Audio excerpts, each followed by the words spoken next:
আসসালামু আলাইকুম। তারপর বলো তোমরা সবাই কেমন আছো?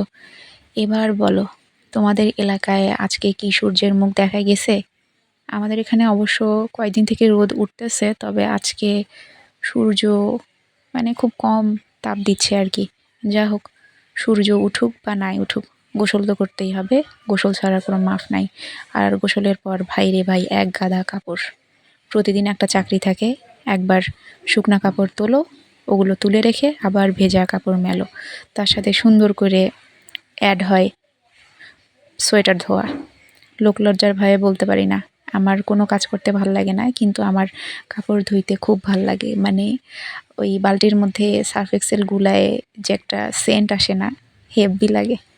লং টাইম এই জন্য আমি কাপড় ধুইতেই থাকি। বাসার যত কাপড় চোপড় আছে, পর্দা বলো, বেডশিট বলো, ভারী ভারী সোয়েটার বলো, চাদর বলো, এগুলো আমি নিজ দায়িত্বে খুশি মনে ধুই আর কি। যাই হোক, মায়ের উপরে উঠতে উঠতে কোমর ব্যথা করতেছে, এই জন্য নিজেই কাপড়গুলো নিয়ে গেলাম যে শুকনো কাপড়গুলো তুলে ভেজা কাপড়গুলো মেলতে থাকি। এই তো, তোমরাও কিন্তু নিয়মিত গোসল করিও, হ্যাঁ।